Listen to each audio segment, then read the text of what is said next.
keep God first. I see evil, when I converse. Not today, say. This how God works. Play my position, what is given with no concerns. Go, go, go, go. Set it off.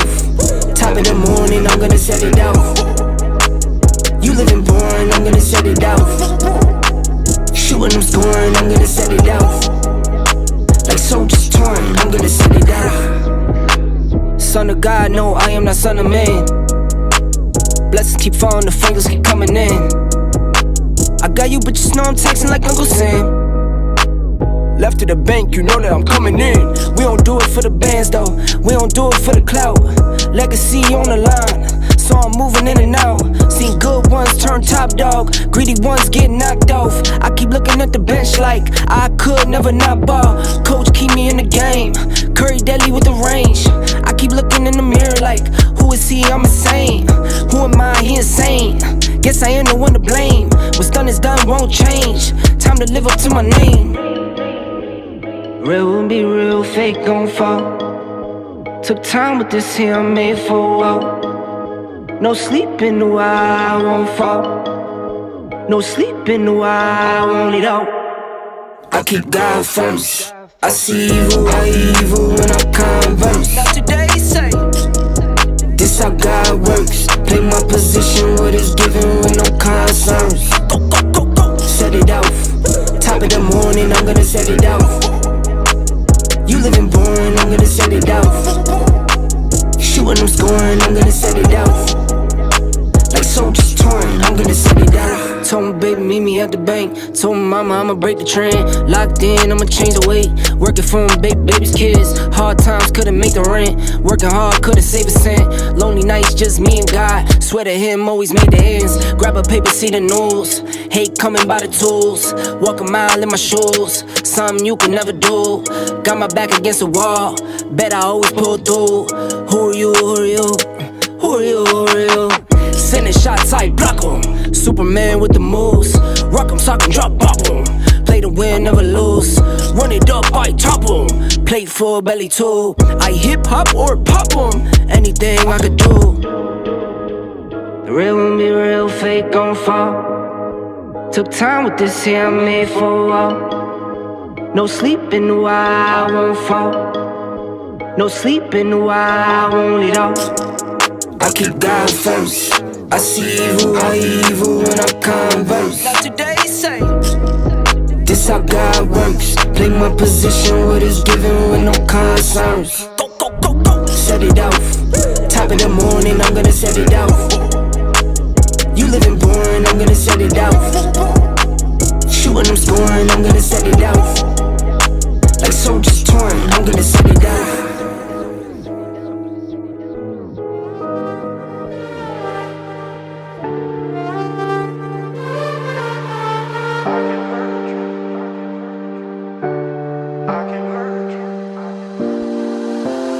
I can hurt you like you hurt me too, me too.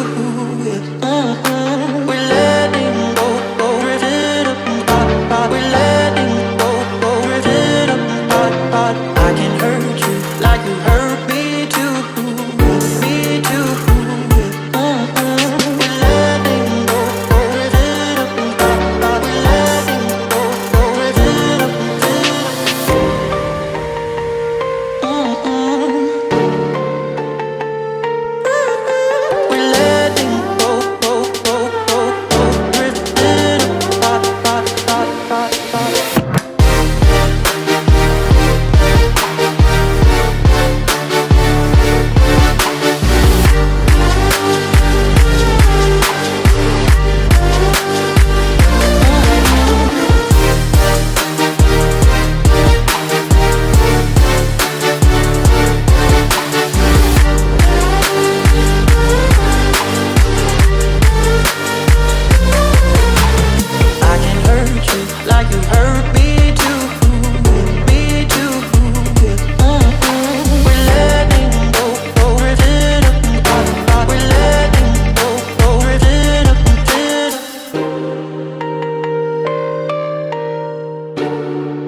hurt me too, me too.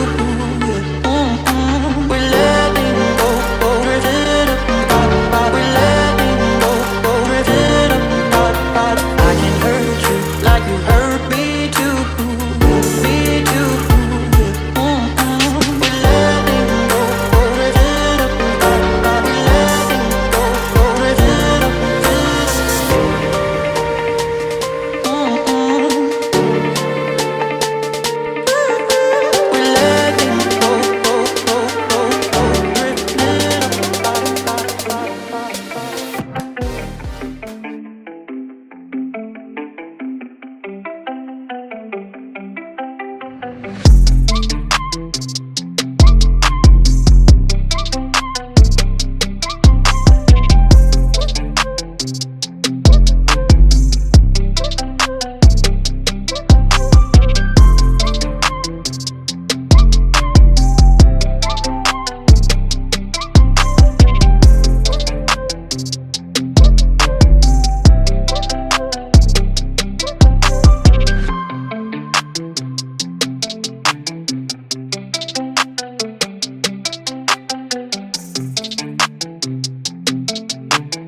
Fiji Islands. Fiji has a lot of islands. This is the second largest island to the north. Ulvinaka. Love it.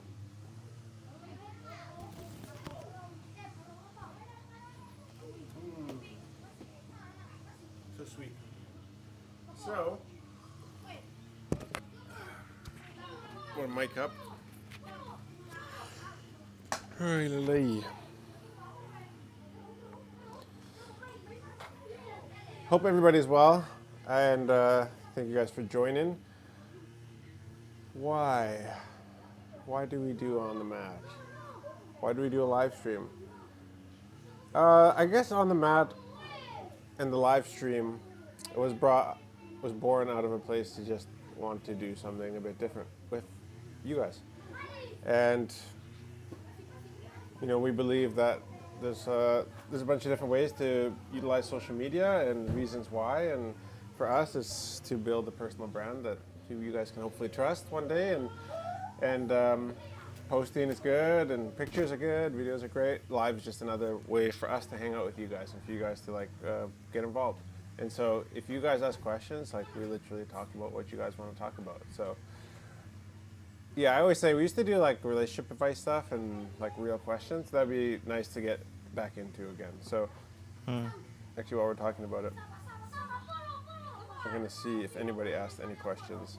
I was out on the farm all day, not all day, a lot of the day, and it took 2 hours to upload our story from the farm. So, we did get some questions. Sweet. I'll answer one. Right, meow. Is the Starlink slow right now?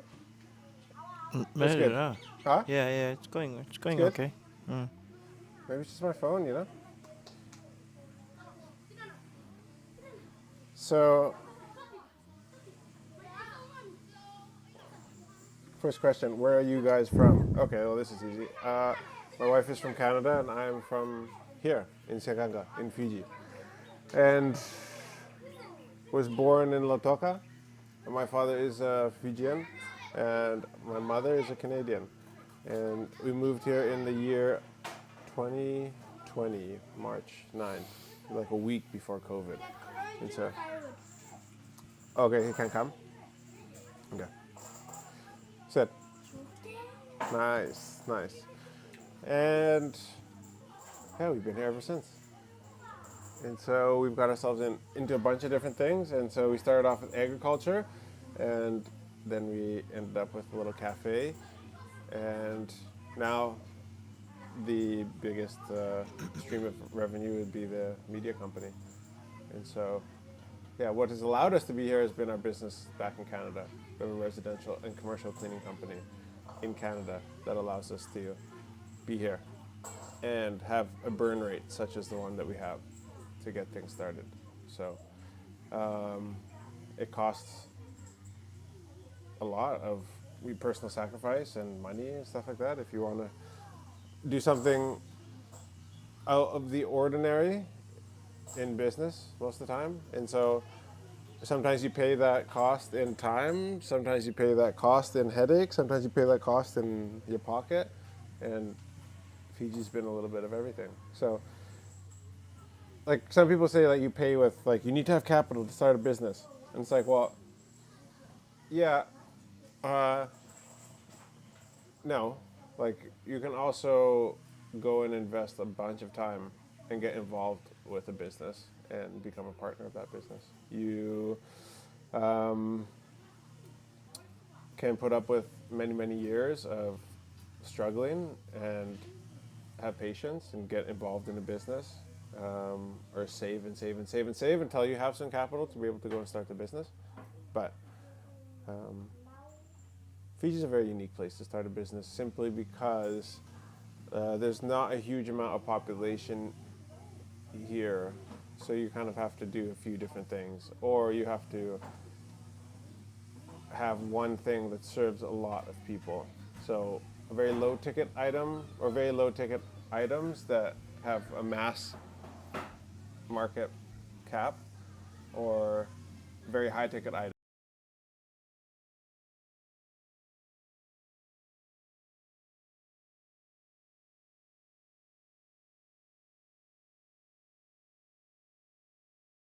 And that's the best way to, they think, to get business is like be cheaper, and that's how you'll get more money. It's like, yeah, some people are able to do that, but it takes, it's a lot of, can be a race, fast race to the bottom if you're just trying to be cheaper than everybody else all the time. So at some point in that whole thing, you have to offer some sort of quality, whether that is in the actual quality of the stuff you sell or in the speed that you deliver your service. And or the other option for a business is to just sell a very high ticket item to a select few people and then deliver on that item. And so we do a bit of both. Yeah. Yeah. And Fiji, the population is not big enough to be able to be a single stream kind of business unless you do something like flour that you sell to the whole, like everybody in Fiji buys flour. So you can be a flour manufacturer because everybody buys it. But there's a lot of things where there's a lot of competition. And so, but it's very easy to come here and have a new, fresh idea. So that's why we came. I'm sweating like crazy at the moment. Next question. How was your day? It was good. It was a very diverse. It was pulling cassava, was making videos, was responding to emails, was pulling cassava and doing live streams. But it was great. I loved it because I spent the morning with my eldest son, Aliki, and so that was awesome. Very fun. Highlight of the day, for sure. Is living in Canada or Fiji better? I would say it probably depends what stage of life you're at. Like for us with kids, like the village is way better, but that's not all of Fiji. Lots of people in Fiji don't live in the village. And so it also depends where you want to live.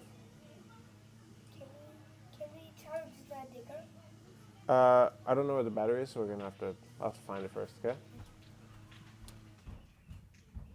And Canada's great, but it's also very, very expensive. And there's passion to be found all over the place. Like it's awesome to go camping and fly fishing in Canada and hang out with friends and see the views. It's also a great place to live and work if you can make a good living. But a lot of people can't afford to work and live in the places where are beautiful and awesome.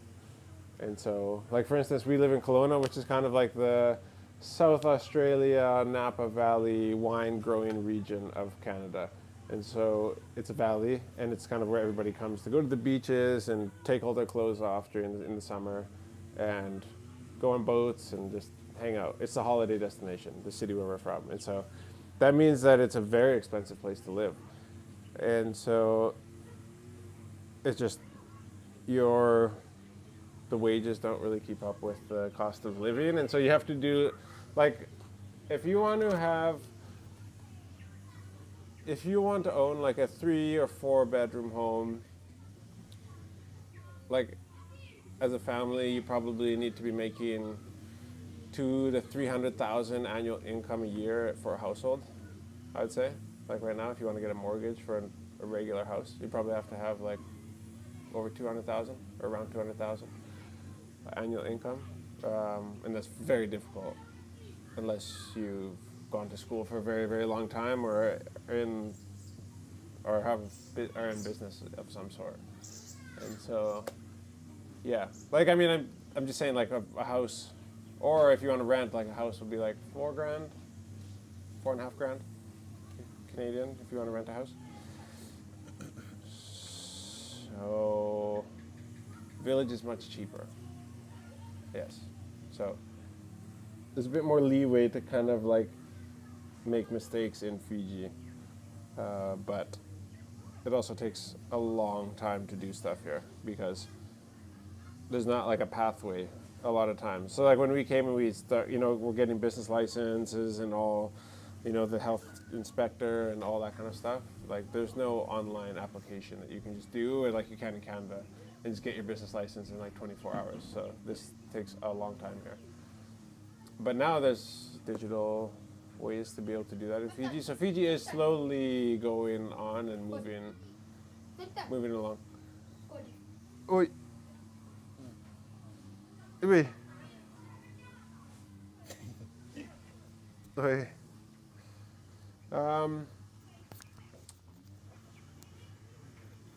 Yeah, but I would encourage people to try to look at where you're from and see if you can. Do you appreciate where you came from and the lifestyle that you had? And do you think you'd want to raise your kids in a similar fashion? And if so, it might be worth doing something to protect it. And so that's why we're here. So, yeah, that's where I'm from.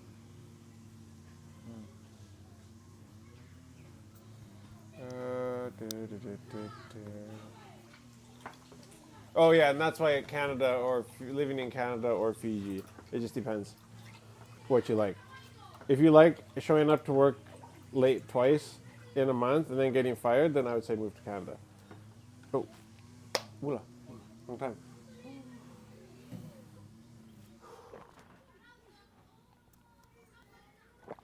Bola ima. Bola re. Ima dina ni How's it? daveta.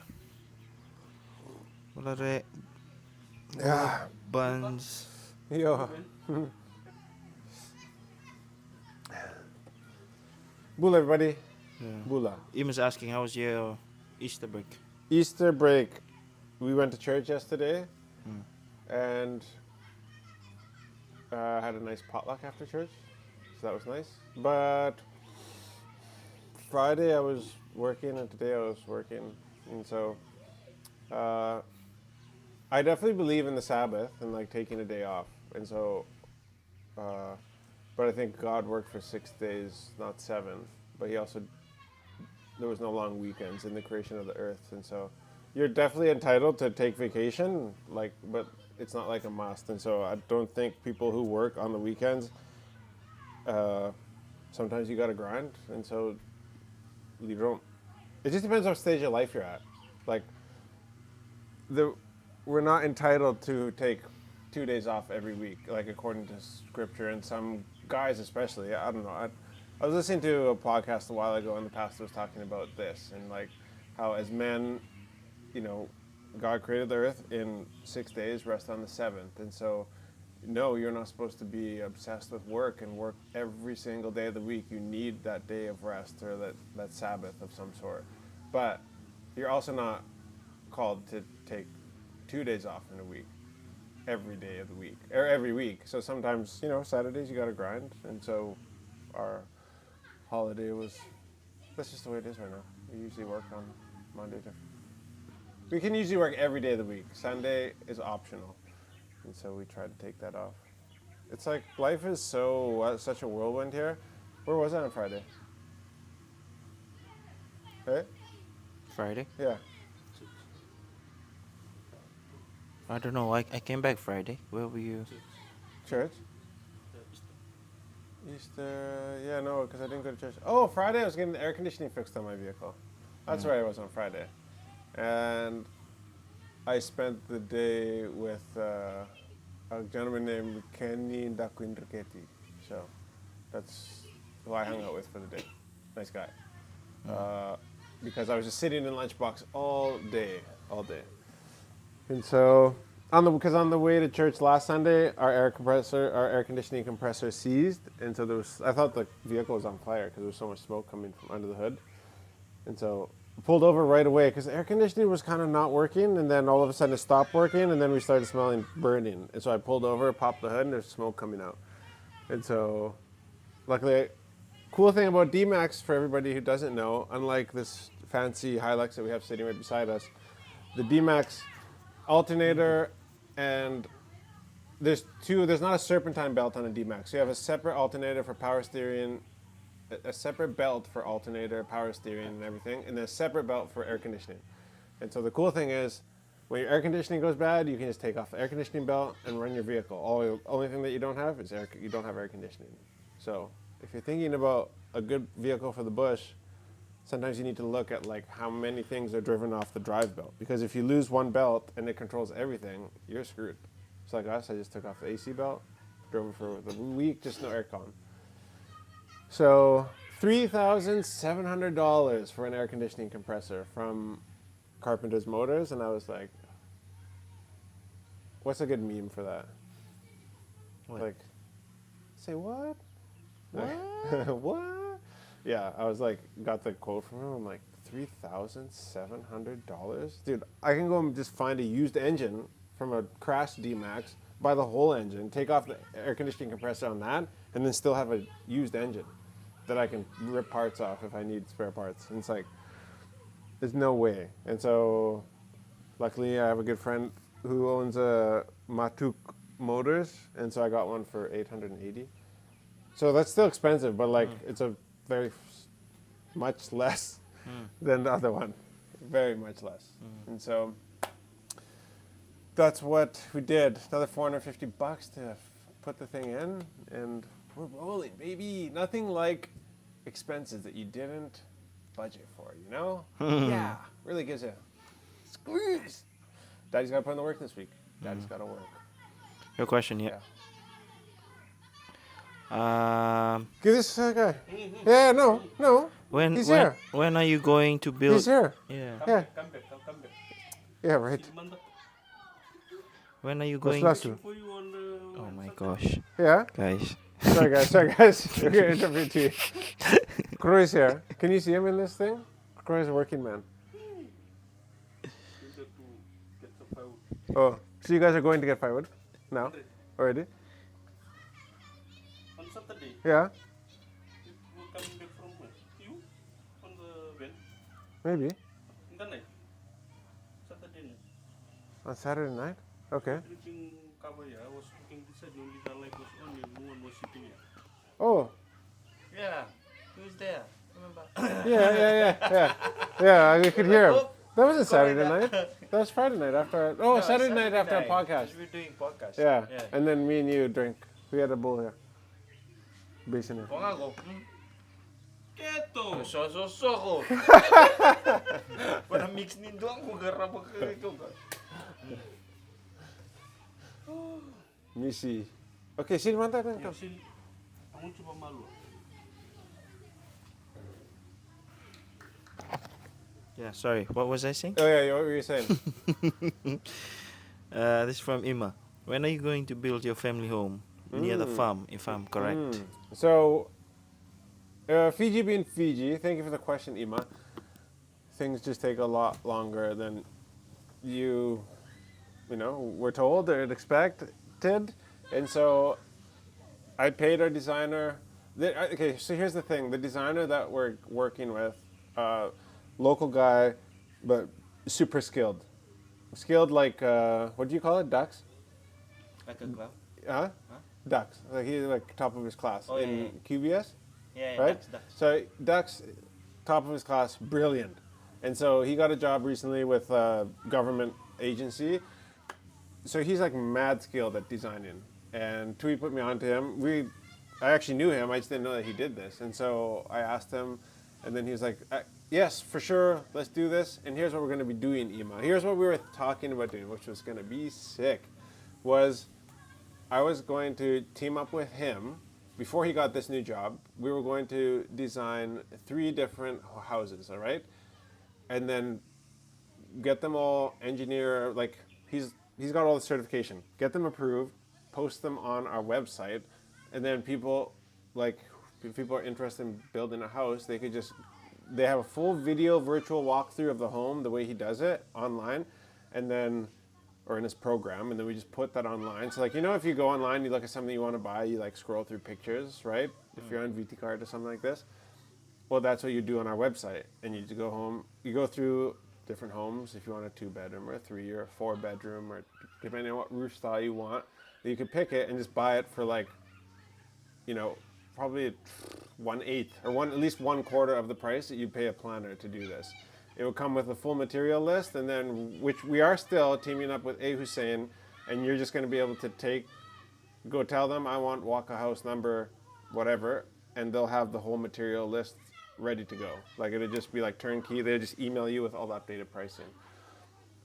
So before he got this new job, we were going to come up with like 3 or 4 different designs and then have them all on the website. And then he was going to take a cut for himself, and we would take a cut for ourselves. It was going to be, I was like, this is a sick setup, because there's a lot of people overseas who send money to relatives, and probably some of you listening to this right now might be those people overseas who send money to relatives back home. And in this case, you could just you could have gone on our website, bought the house plan, and then emailed Hamza at A. Hussein, who we're going to be doing a lot more work with in the future, and just been like, hey, I need this, how much? Walk a house number, blah, blah, blah. But our house designer went and got a job that is like keeping him very busy. So he actually bailed on the whole thing. And I was like, hey bro, please, can you just at least do our house so that we can build a house? And he's like, okay. But obviously we're paying for it. And we're going to put that house on the website. So I guess lots of you guys will see that house. Sorry, Ima, long answer to your question. This was supposed to be done in the first week of January. All right, now we're like 5 months later. I was told 6 weeks midway through November, so that put us. I extended it even. I was like, so early Jan. He's like, yeah. Well, here we are, mid-April, and still we're end of April. I'm still waiting, but good things take time, and I'm trusting that he's just doing a really good job. I'm still in touch with him all the time, and so it's just been extended, and he just keeps extending it, and so I'm gonna let you guys skip that process so I can put up with it. And then if you guys like the design that we're doing for our house, I think the whole goal is that we're not trying to make an extravagant home. It's on an agricultural lease, so I can have 2 dwellings. I can have one for me, the leasee, and I can have one for laborers. So I can have 2 roof systems. So I can have a house here and a house there. If they're connected with a roof or like some sort of pathway that has a roof on it, that's considered 1 roof. But if I build one here and then like on the other side of the lease, that's 2. And so it has to be for, you can't just, because then you'd have to subdivide to commercial or something like that, right? So yeah, I'm waiting. We're wanting this to be like a home that like anybody, I mean not anybody, but that like a lot of people could build. It's not going to be fancy. Hamza, actually I met with him also on Saturday, and he said, dude, go all metal, don't put any wood in it, because termites are getting worse and they're making their way down to Sanganga. And I'm like, yes, dude, I know, but like that's just not in the budget, number one, and that's not reality for a lot of people who follow us. And then I explained to him what I wanted to do with, the material that's just being with him at A Hussein and people just being able to call. I want the walk-up house. How much right now? Minus the timber. I'm ripping all my own timber. Okay. He can just literally down to the louvers and the pipe fittings and everything. Like you could just get right off the bat. And you'd have the plans, just give them to your builder. A Hussein sends a truck out and you got like the whole house package there. That's the idea. Do you think that's a good idea to you? Yep. It feels like a good idea. Do you guys think it's a good idea in the live? Does that sound like something that would interest people? Like, okay, 60 grand and you got the whole shipment and the carpenter gets the plans, boom, done. I don't know what the number is going to be, but I'm just saying. But if you guys, yeah, it's crazy. Like, literally like week to week financially, but it's crazy to be thinking about building a house when like it's like things are tight. But like I do better when my back's up against the wall. So if you guys see us in a house by the end of the year, we've somehow managed to make 6 figures in the last, half of this year, somehow. Or creatively financed it somehow. Maybe. Yeah, great idea. Rob, Okay. Rob in the chat, Bola, Rob. Rob drew it? Yeah, okay. Yeah. Dude, Rob's house is really cool. I love Rob's house. How old is your house, Rob, actually? So Rob lives in like kind of like an older country style home, but just tastefully upgraded, and they're not even done yet. But it's not crazy extravagant, but it's just a really tasteful old home with a lot of character. Yeah, it's pretty cool. Another question. Yeah. Prince. So, what's the average cost of real estate property there? And is it a land lease for 100 year, or is real estate structured to buy and own land home outright there in Fiji? So you have 3 different types of land in Fiji. You have crown, belonging to the government. You have freehold, and then you have native land. And so native land can be freehold. So yeah, like I said, crown for the government. Freehold is owned. There's a title owner of that property, so it can be bought and it can be sold, and the title is then transferred to the new owner. So that can be financed by the bank and stuff like that. So freehold is the way to go if you're a non-resident or a non-citizen, or even if you are a citizen and you want to mortgage your property in any way. The freehold's the only option, really, that I know of. Now, I'm not into real estate. I don't have the money yet to be a real estate investor, but hopefully one day that will change. It's just what I know. And then native land, which is belonging to the indigenous, Fijian community, like my Matangali, my clan. So I leased with the 60% consent from my clan. I leased a couple hundred acres, 2 different agriculture leases, and on each lease I can put 2 dwellings. And so those leases at the time when I applied were 30-year leases for agriculture, and so But I do have first rights of refusal once the lease term comes due, and so I can just it's not. I don't have to go through the whole process, but it can be. It's a lot easier for me to just renew the lease, and so I'm really disappointed. I think I've said it on lives before. Like, probably the thing that hurts me the most is the fact that we don't really use our leases yet, and I hope to be way more. I got a freaking tractor and I got all the implements, and I just haven't managed to do as much with the land as I had hoped by now. And so, yes, probably got distracted, might have tried one too many things, and learn lessons along the way. Like, probably one of the greatest things you can do as a business person is know when to say no, or know when to, not the next shiny thing. And so I think we did that once, and it was a great idea what we were trying to do, but what we were attempting was not as easy as we thought it was going to be. It wasn't as turnkey as we thought it was going to be. And so, yeah, I've over leveraged in places, and so the land development stuff is just taking more time.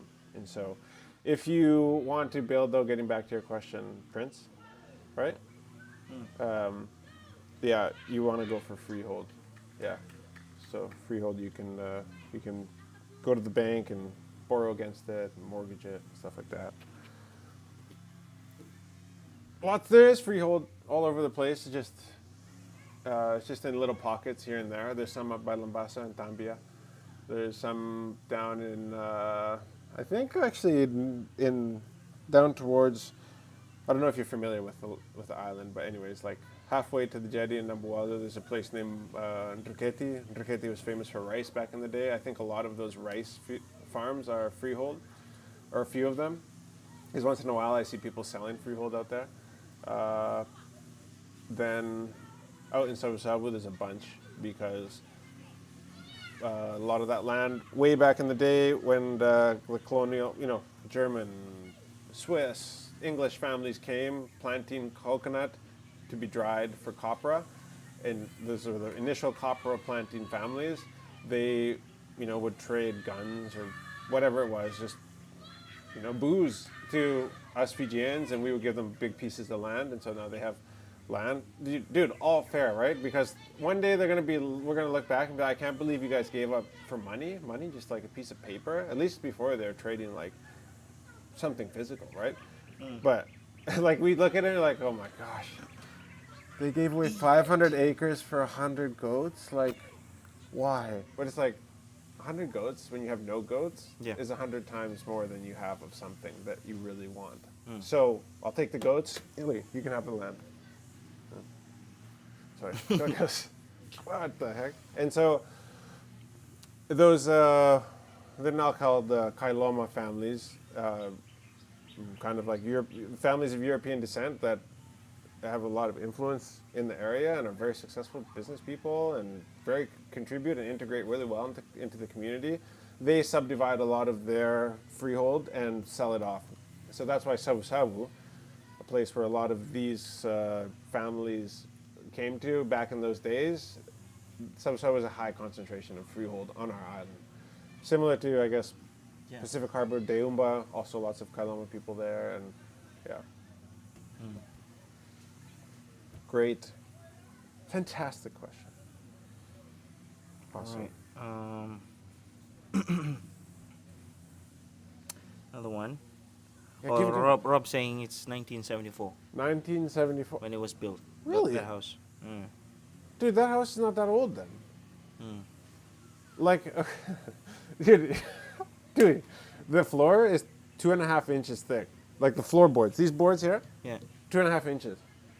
And like the roof, like not these boards, but like if you were to put like, these, some people put these tongue and groove kind of boards, like instead of ply on the roof, it's 2.5 inches. Why? So like you build with this, and then you put like 2.5 inch, I think it was On top. dude, the house is like thick, like heavy. Because look at the plywood we use here. It's like Yeah, 10 yeah. mil. It's like that thing. Wow, that's that thing. It's just Imagine that overkill. thing. Like that's why I thought the house was way older than that, because the wood is freaking. Everything is so over, like old school overkill in that house. It's like, why? Like imagine like these boards. Like imagine just putting a bunch of these things, like down just on the floor, and that's what you like. Just overkill.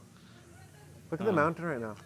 He's saying the guy who built the house was a faller, so he milled all the lumber.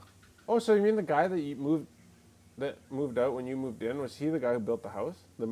Because there was a place in the back where he had like a wood miser kind of sawmill. You know, portable Right, sawmill. Oh. I guess they don't struggle with termites and stuff in Canada, right? You can just like. Yeah.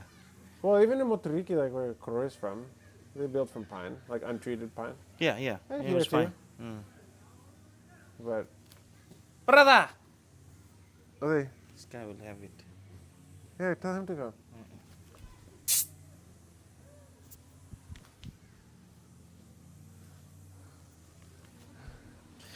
Mr. Yeah. Heyman. Paula John. This is from SMVTN. Ask questions, guys. Ask What's questions. the best manure you've used in your farm? Dude, mill mud. Mill mud for sure. Like, we have a field there, so I brought 5 10-wheelers full of mill mud. So whatever you want to say. We still have it, eh? We've used it all. Oh, you now, still yeah. Oh, yeah. But I spread it on like probably a half acre, and then tilled it into the soil. Like the cassava, like I'm not lying. The stuff where there's no mill mud at the other end of the field, like this, the other stuff is like over our head. And it's just like you can see like the line. It's just like green and Green, bushy, and then bushy. just like, Dead. yeah, it's like it's just Slow. yeah, slow. Very slow. And so mill mud being a byproduct of all of the excess soil and stuff that comes off of sugarcane during the milling process at the sugar mill. It gets just deposited in different spots around Lambasa, kind of on that side of town, and you can just go. They just dump it when they're cleaning out like the boilers and stuff, or what? Or Yeah, it's from the- actually processed out. Yeah, processed out. Yeah. So it's just the waste of, the stuff that's not used for making sugar and the stuff that's not being burned to run the boilers which power the sugar mill. It's kind of like the excess decompostable material still though. But Yeah. a lot of it has lots of lime in it because they use lime in the breaking down process of the sugarcane. So lime is one of I think the reason why it works so good actually is because of all the lime that's in it. Because if you were to look at any agricultural report in Fiji, the recommendation is always to add lime to the soil. And I believe that lime helps make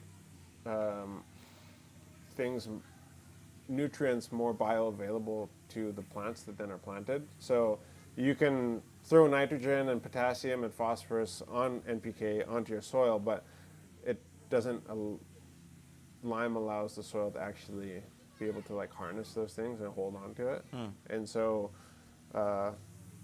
mill mud, if somebody knows more than this about me, then just screw me over in the comments. But that's my understanding of it all. And so, but you can see big chunks of white lime like through mill mud, like when you bring it up. So I don't know, very expensive, but it's an experiment that I wanted to do. And so we'll just see though, is the cassava just big and bushy and tall and like just normal roots? Then not worth it. But if it's gonna give us 4x what like the other stuff does, okay, well then yeah, we can look at doing that on our fields. Yeah, it was just, we need a better way to spread it around the field because it's quite a lot of work, what we did. Because it's so dense and wet. When the tip trucks came, if you have dry gravel, you'll tip it, and then as soon as the truck starts going, it'll start evenly coming out as far as that gate allows it on the back of the truck. But this stuff was like, the tip went up, nothing. And then like you started moving, it was like whoosh in one spot. I'm like, Why? No. That means there's me with a shovel. Like 5 10-wheelers, me with a shovel. Kelly.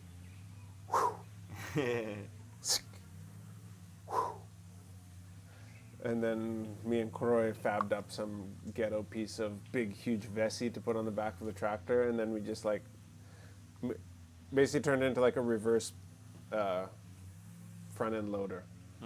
And so we just like would go in reverse with this big piece of Vessi, and just so it just touched the ground, and just when it touched the ground, we would like be reversing just slowly, and you go forward. Worst thing. In Canada, they actually have manure spreaders. So it's just like a thing that you would fill, say, with mill mud, and then it's made to feed the stuff back to the back of the tray, and then there's these rotating turbines on the back, or augers, that fling usually cow poop out. And so I think a manure spreader would be freaking money for mill mud. But yeah. Dang it, I wish I had an extra $100,000 lying around and I might get one, but that's what we got. Okay. You know what takes me off is how that something's crooked on there. Yeah. Like, I know they can't see it, I just had to talk to you about it. On the logo there. Oh yeah. Maybe it's meant to be like that. Oh, come on. Yeah. No. Yeah. Oh the Number one part? Number one. Yeah. Oh yeah. Then yeah, it is. It's like it was an afterthought. It was a separate sticker with the email. Yeah. Anyways, okay, sorry guys. I'm not OCD, I'm just particular, okay? Okay, another question from Yes. friend. Oh, there's a comment from Fred. Build a big bure. Wale Bakaviti. That would be sick, Also, actually. that will be awesome for family and also a B&B if it be in the ideas.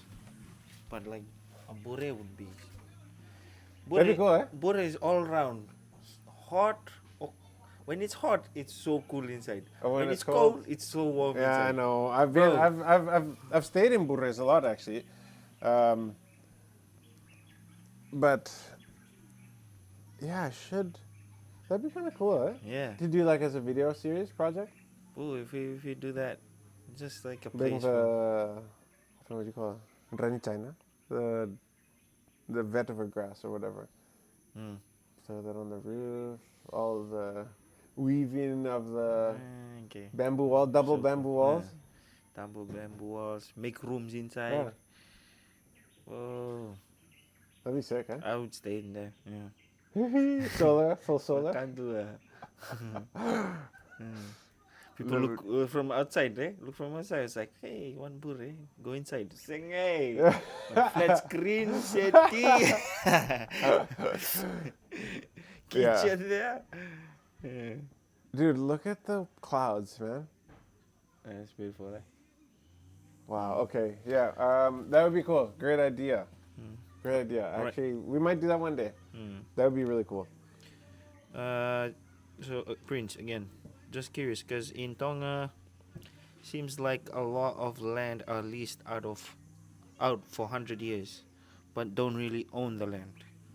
Only the home built on it, which scares me to invest in building a property that may not be passed down to next generation. No, for sure. Yeah.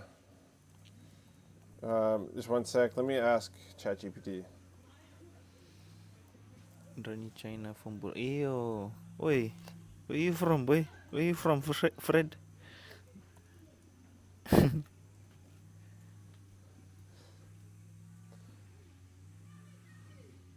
Okay, so land ownership laws. So this is relating to Tonga, okay? All land in Tonga is owned by the crown or nobles. Foreigners can't buy freehold land. The best a foreigner investor can get is a lease, usually up to 99 years. Even locals can't buy land outright. They inherit it or lease it. The lease process can be long, unclear, and subject to delays or disputes. Tonga has a unique governance structure with a strong role for nobility and the monarchy. Because kings are big in Tonga, right? Like high chiefs and stuff. Investors may feel uncertain about long-term land security, government policy changes, or legal protection for investments. And the system is not always transparent.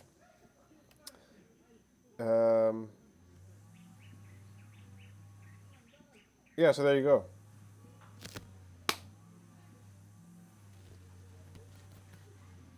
So you cannot buy freehold land. All land in Tonga is owned by the crown or nobles.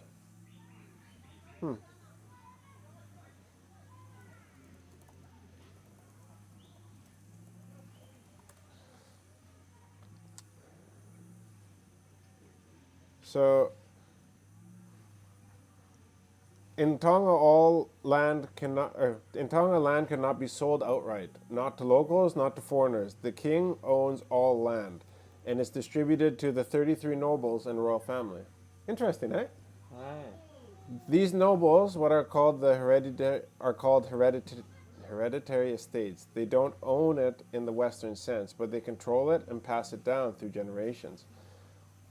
Nobles lease land to commoners. Commoners can lease land from nobles, usually for personal homes or farming. Every Tongan man over 16 is entitled to 8.25 acres of agricultural land and a small town allotment around half an acre.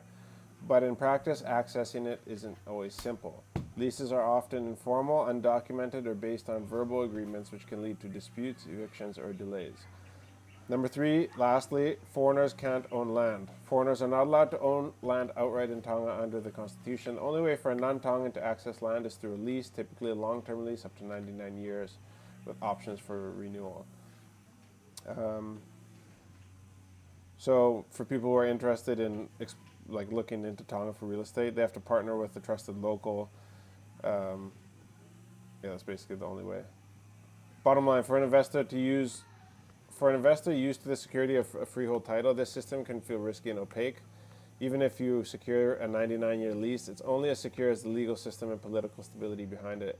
And in land disputes, delayed approvals and dependence on noble relationships, and it becomes clear why people hesitate. So, yeah, I've always heard that Tonga is a brutal place to do business and stuff like that. And that's why there's not a lot of economic development in Tonga, because of the land setup. And I bet you it's just like Fiji and worse.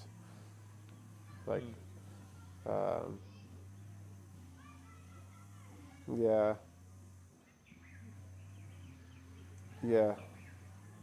It's just so funny when we feel like something belongs to us and we can't. It was here before we got here, and it'll be here after we're gone. So there's a lot of things that will be here when you're gone, but they were not here before you got here. Like if I bought a TV, like it's okay, I can say it's weird. Like ownership is a weird thing. Like I feel entitled to anything. Well, like you can feel entitled to something that you didn't have or that didn't exist, and you bought it.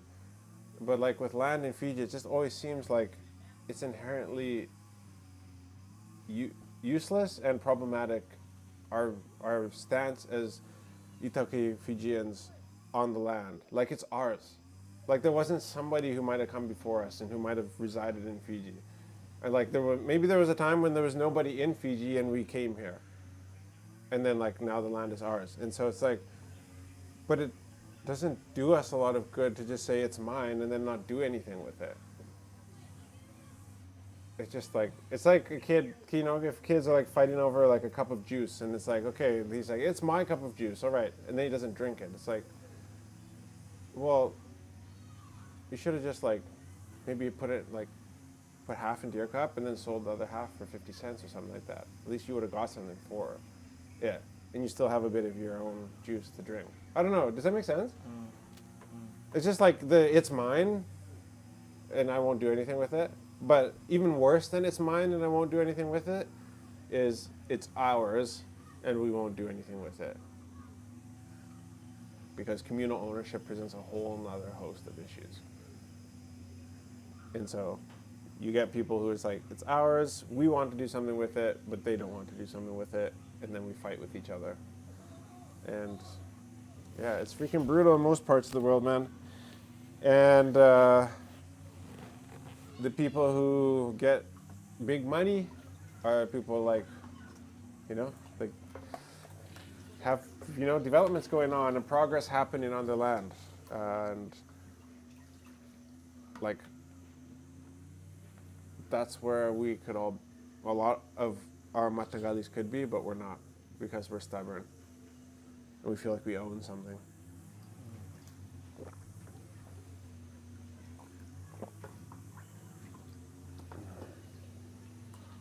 It's like, what are you leaving for your kids, Don't dig the gravel out of the river. Okay. Okay, this is an interesting question from Alan Chandra. When will you quit and go back to Canada? What disappointment does Fiji government contribute towards your goals? When will I quit and go back to Canada? And what does the Fiji government? What disappointment does What disappointment does the this Fiji, Fiji government contribute towards your goals?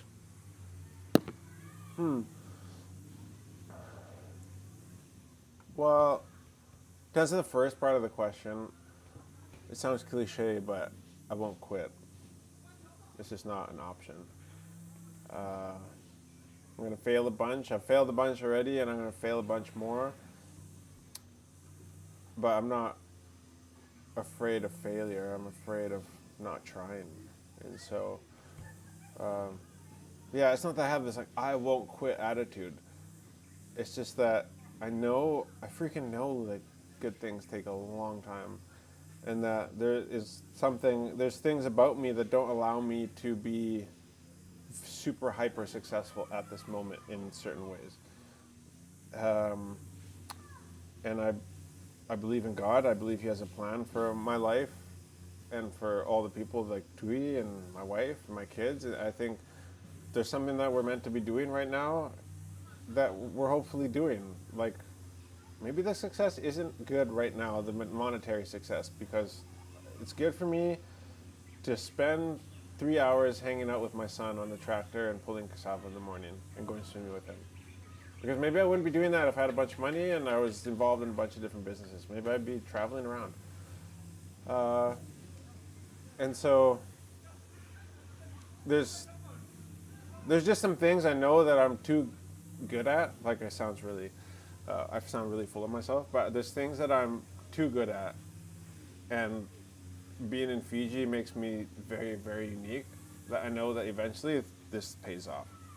And so I think it's just a matter of like finding the right people to like get around us. I just like this sounds really I just don't I don't think we have the skills that are necessary to take us to the next level, but we have yet to develop a couple others. And so it's going to take time. No options. But the second part of the question, no option B. Second part of the question, frustrations with the government. Yeah. How did that go exactly? What disappointments? I love the questions, guys. Keep giving What questions. disappointment does the Fiji government contribute towards your goals?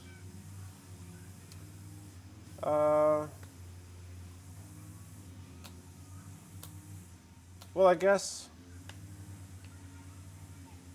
I don't really look to government for anything because like it just feels like a letdown, and I don't really know what they do How they can help? or how they can even help me. I've reached out to, I guess say the Ministry of Agriculture, Ministry of Forestry, Fiji Rice, and I've said, look, like, let's work together. Like, I want to use our platform to be able to help people, especially other farmers. And so, for example, I talked to Fiji Rice. This is not government, but I was like, look, come to my farm and show me how to plant rice, and so I can make videos about it. So we could just document like the proper way to plant and work the land and how to fertilize and harvest and all this stuff. And I was like that would be a cool way. Like you guys want more rice production in Fiji, like let's do that. Let's just work together on that. Because like I could use the help because I don't know, and like other people who don't know will then learn. But then it's just like nothing. But like Ministry of Agriculture, it's like, look, I got the equipment, I've got the. Like they're trying to like scale growth without using any influence, and like this just seems like a stupid way to do it. It's like, look, you have somebody in the space who lives in rural Fiji, who has a platform that can show hundreds of thousands of people how to do something, and you're just like, just keep doing the things you used to do. It's just like old. But we can talk about that on the podcast when the PM's here, Yeah. When he comes, eh? when he comes. Yeah. Yeah, well, I don't know. I'm thinking about how I approach these kind of conversations with him. Maybe it's good to be honest. Yeah. Yeah, I guess that's what we like So- on the mat, you know. This is a place where we just be honest and yeah, you know, like this is like behind the persona yeah. kind of conversation that we have, and just ask him straightforward. Yeah, Yeah, that'd be great. because you create that space for him to Like it yeah. definitely needs to be non-combative. Mm.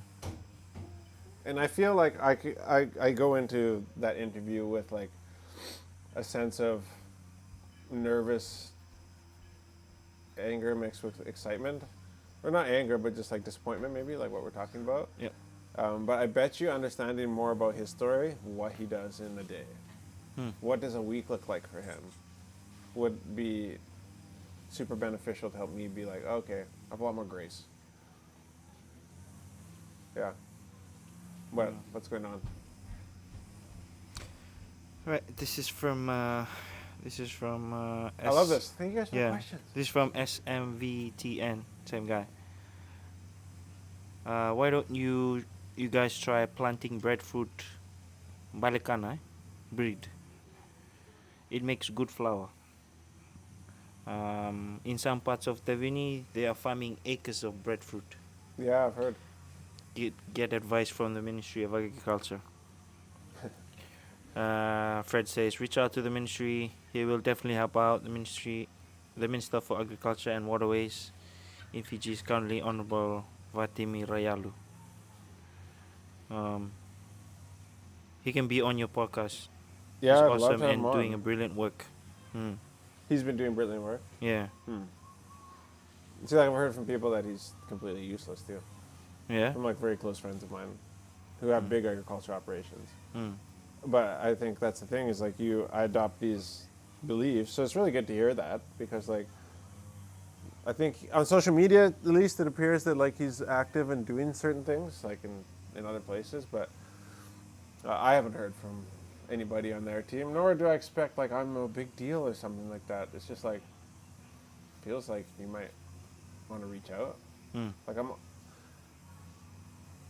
I'm not in Canada sending money to laborers in Fiji being like, I'm really interested in Fijian agriculture. I'm like, I moved to Fiji, not just to Vitilevu, I moved to Vanuatu. And I don't live in Lambasa or Samsawu, I live in Senganga. And I live in the village. And we have a tractor, and we have all this stuff, and we have leases under our name. It's like, clearly trying to be successful, you know, at this, and not just like, you know, sending money over with no, you know, financial estimations or anything done like a lot of people do. Like, oh, here's $2,000, go plant some dalo. Like, and so I feel like at some point there should be somebody to talk to in that department. But yeah, as far as the breadfruit goes, long-term vision for the land is sandalwood, and so I'm not looking to fill up the 100 acres that we have here with another tree, which is why I'm okay with doing cassava because it's so short-term. But yeah, there's also like another option with cassava coming up that we're exploring that could be in the realm of needing tens of thousands of tons every year, and so I'm just trying to propagate more cassava right now. Yeah. Okay. Thank you for the question, guys. Got Thank you some for the more questions. So FICAC Yeah. calls for ethical rebirth. So FICAC, which is the Fiji Independent Commission Against Corruption, is using the symbolism of Easter to renew calls for more decisive and united stand against corruption. According to the Commission, dishonest practices continue to undermine public trust and national progress. The Commissioner points out that themes of resurrection and renewal are not just religious ideals, but must inspire institutional and behavioral change. She argues that Easter is a fitting moment for both public servants and citizens to reflect on the moral state of the nation and recommit to integrity-driven governance. While FICAC's core work involves investigating misconduct, Mali Mali states that the Commission also has a duty to build a culture of responsibility. Each case pursued, she says, reinforces the belief that transformation is possible even in systems long affected by corrupt behavior. The Commissioner maintains that accountability must go beyond rhetoric, requiring courage, ethical leadership, and active participation of the public. She's urging Fijians to see the fight against corruption as a shared responsibility, not just a task for enforcement bodies. FICAC is calling for a shift in the mindset, one that recognizes corruption not just as a legal violation, but as a moral failure that demands collective correction. Ooh.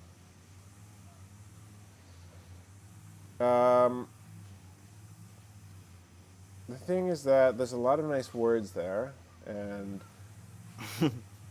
like, is that why you were laughing? Like, is that why you were like, is that why you put it on here? As something to look into? It just, Yeah, it's like they're trying to preach to us. You're trying to be, well, trying to, yeah, in that last line, FICAC is calling for a shift in mindset. One that recognizes corruption not just as a legal violation, but as a moral failure that demands collective correction.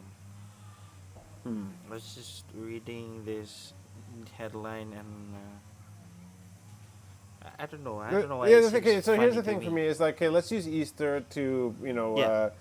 forward or to make ourselves look good, right? Or like at a constitutional level, right? Let's use a Christian holiday to encourage morality. But the thing is about Easter is that like it wasn't a sentence of death; it was resurrection and salvation actually that was given through Easter. And what FICAC does is only punish. It doesn't offer a means to, or at least that I know of. When you have a commission against corruption, it suggests that you probably are just in the, like you said many times in here, the cases, pursuing cases against corruption, the fight against corruption. It's not just a legal violation. Each case pursued, it's like there's, but where's the reward for people who aren't corrupt? Because there's no benefit. The problem is that like in Fiji, there's no benefit. Like I do with all the businesses we have, go through all the right avenues. I report my taxes. We report everything to the nth degree. We have fire certificates and business licenses and health officer of, the health department, Ministry of Health certificates for the coffee shop. But there is no reward. Even to get the thing, you're still punished. Like there's no benefit to me doing it other than that, like I pay your fees, and if I don't pay your fees, then you fine me more than the fees are, and so then I have to go pay my fees. So, like, it's just I feel like the whole system is a bit broken. So you can't really use Easter as the example because like Easter was the means of hope And you do not offer hope. You offer conviction and pursuit of wrongdoing. Yeah. But there is no salvation with you. There's only guilt. So, what have you done for me lately? What have I, why, I'll do the things I do just so I don't get hurt by you. But it's not fun to work with you. You don't promote my business because it's really clean. Like we have the cleanest food place that we've been told by the health inspector. It's the cleanest kitchen and environment in all of Sanganga, and even at one time up to Lambasa. I don't know. I just haven't heard recently. But well then like, help me out then. Say like if you reach this, like your next year is free. Like there's only punishment. There is no anything that relates to Easter. So you can come at me with Easter and all this stuff for ethical rebirth. I'm not buying it. Because all you do is you sit in your nice air-conditioned office and you just look for me to make a wrong move. And then you're jumping in your government-funded Hilux and then coming over to tell me that I did something wrong. And rant. Is that why you put it in there? Yeah. Yeah, Hope that's you- pretty much. yeah. Yeah. Hope you're not find something like that in there. Oh dear. In other news, the Devil Bombas, who are a local team that the FRU asked after being invited, the FRU being invited to a competition in Papua New Guinea, they instead of sending our national team, they sent our strongest local side, and they won the whole thing. After a stellar season on the local circuit, Devil Bombas have continued their winning form, this time on international soil. The team claimed victory in, I'm not going to read that, the tournament in Papua New Guinea, defeating local favorites Mantas 15-5 in the grand final. Nice! Dude, Yeah. Bula, and thank you to the Devil Bombas. Honolulu, baby. Yeah, Huh?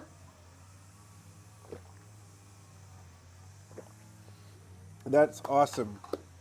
Fresh off their impressive run in the Fiji Bitter Sevens, the Devil outfit was selected by Fiji Rugby Union to represent the country following an invitation from PNG Rugby.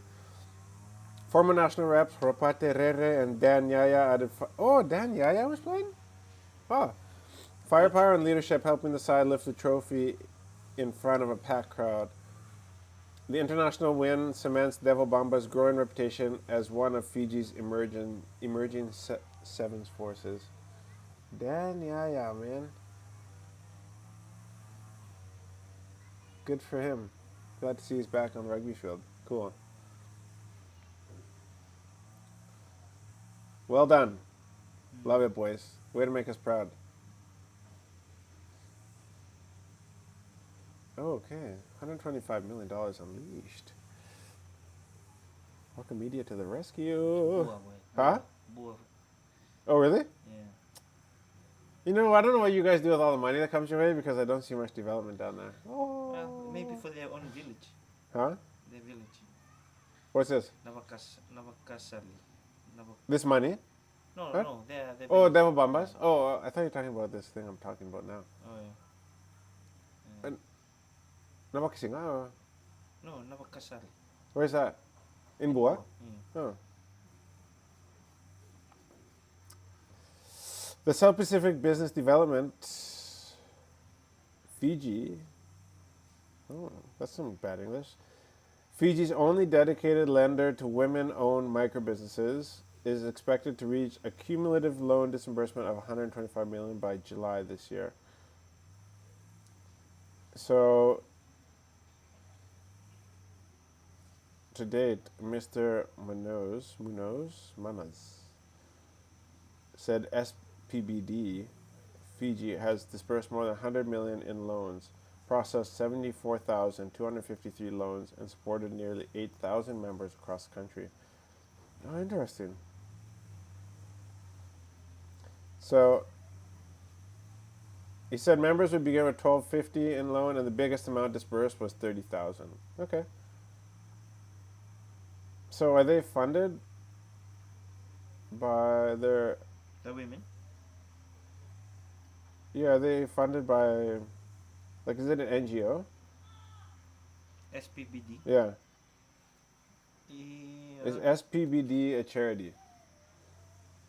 Is SPBD a charity? Microfinance. South Pacific Business Development. It's a microfinance institution with a strong social mission. So it's sometimes described as a social business. So like a, yeah, a socioeconomic kind of enterprise or something like that, I guess you could call it. Like, um, it's meant to benefit the people, but the money that comes in goes back into benefiting the people, I guess you could say. Yeah, that's a lot of money that they've given out. Yeah. Any thoughts on being a woman? I identify. Oh, okay. Another question. How much have you invested so far? From Melly. How much have I invested? Where's Mickey? It's hard to say because it like is invested. Just also living there. Way over 6 figures. Yeah, way over 6 figures. Into mid 6 figures. Easily. Look what I have to show for it. Look at this epic studio. It's good. It's good. We're making inroads. Literally tomorrow I'll be making inroads. So. Alright, another one from Prince. I assume you're not exporting goods to the US yet. How do you feel about Trump's Tariff? traffic threats for imported Tariff threats? or is it Yeah, probably just tariff? misspelling or autocorrect. Trump's tariff, right? The tariff that he's Do doing. you know what Tariff my threats shoes are? for imported Fiji goods. I don't know where your shoes are. Well, Trump just cares about America and everybody. You know when you date, you meet a chick, right? Or with girls when you meet a guy, and it's like, the person who cares less always has the most control. And so, it's like in this case, Trump cares less about Fiji, so we care more about Trump. And Trump is focused on the States, and his mission is to revive the American economy and bring back manufacturing to the United States of America at the expense of the rest of the world. So it's up to us and our government to figure out how to deal with that at the end of the day. He has, in my opinion, I mean, there's probably an argument out there somewhere, but like he has no responsibility to us in Fiji to help us to be something that we're not right now that we wish we were. That's up to us to figure out. And like, if he wants to put a tariff on something, well then people on the other end are going to need to charge more. And then the American people are going to suffer for a little bit. So, I don't know. It's just, I don't, obviously, so I talk like this because I don't export to the States. But like, I don't know what else to say about it. It's like he cares about the States and we should care about Fiji. And so let's find other trading partners that need the things that we send to the States so that we can send stuff tax-free. So that we can send stuff to people who don't need to pay tax to us. Like the thing is, at the end of the day, we bring a lot more stuff to the States than I think from the States than we send to the States. Maybe not. I don't know. Maybe Fiji Water flips that whole idea on its head. Who knows? Okay. Gabriel Krishay Daya. Sabol bro siin bua.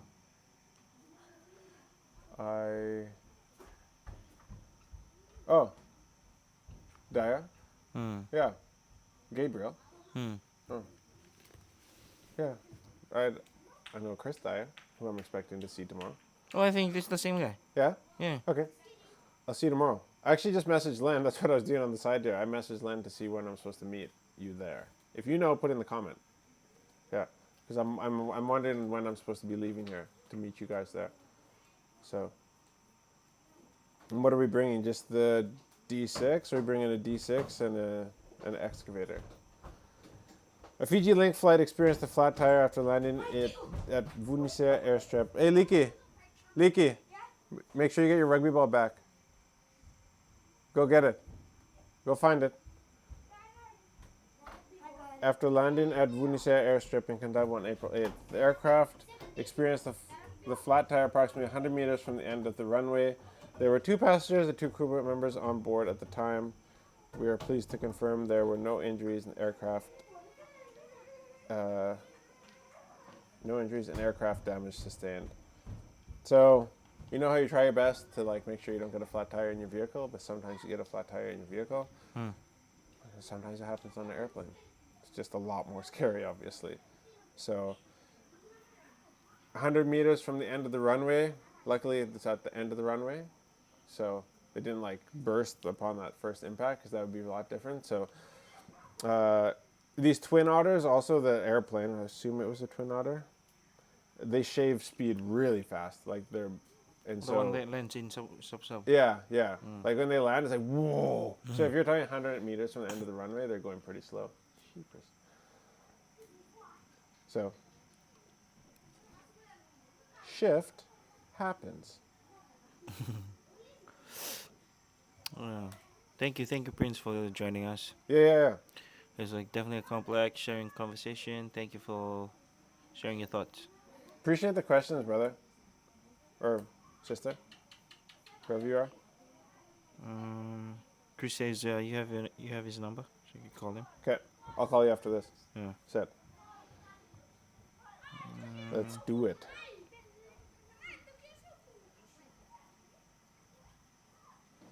What is hemophilia?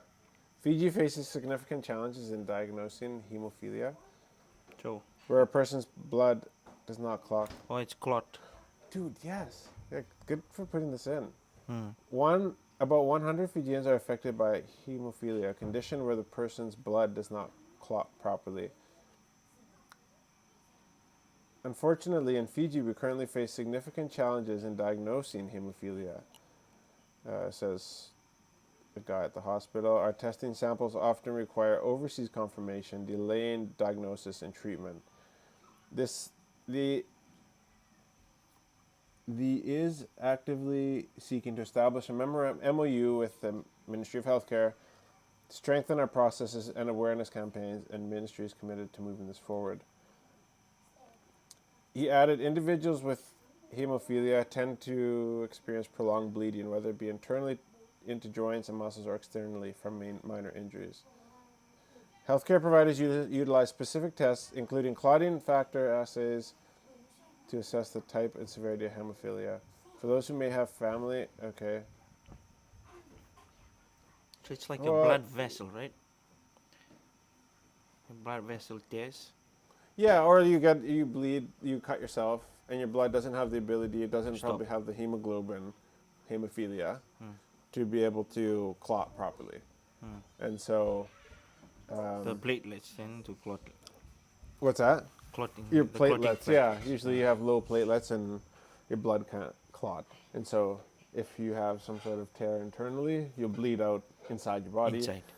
Or if you cut yourself, you'll bleed out outside of your body. And so this was something that we went through with Kai. So this happened with Kai. Yeah. Oh. So, but it was, I think it was an immune deficiency of some sort, or immuno something, whatever. And they couldn't identify what exactly was going on, so we had to get him rushed out of the country. He got stable. Like, it wasn't like the guy that we all gave money to, whose son has that thing, in his brain. Who is this? Oh, Jerry? Yeah, Jerry Lingairi, yeah. And so he was stable. Kai got stable, and he didn't need the $200,000 airlift thing. Like, and he just needed a business class seat, so it wasn't insane. It was still a lot of grace from a lot of people, but we had a lot, the hospital and the healthcare professionals here had a lot of trouble figuring out what was going on with him. So the crazy part is, how do I say this? I always have to say stuff without saying the stuff because people don't want to be super like known about what they're talking about. But I was with a NGO just the other day, and they said they visited the CWM hospital and said, how can we help? Like kind of like open checkbook, we have hundreds of thousands of dollars we're willing to put on the table. Like, what do you need? They gave them a list of 5 things. It was like bandages, bed sheets, and they're like, no specialized medical equipment, no, like, we can, she said, she told them, she's like, we can organize like groups of healthcare professionals, like doctors, from overseas to, you know who I'm talking about, to come here and like relieve your doctors or to give them assistance or to provide training or something like that. But like, just nothing, just crickets. It's like, dude, CWM has so many, like, so many things they could use assistance with. It's crazy that like you be like, here, you can use some bandages. It's like MRI machine, CT scans, like something to help with, being able to diagnose hemophilia. Like we don't have the ability to store blood in Fiji. So like there's no blood bank. So when you are bleeding out, like people with hemophilia will do, you have to make a Facebook post and hope people see it and come into the hospital to donate blood that matches your blood type. Oh, and also hope that all the girls that donate blood that match your blood type aren't on their period, because they can't donate blood apparently on their period in Fiji. So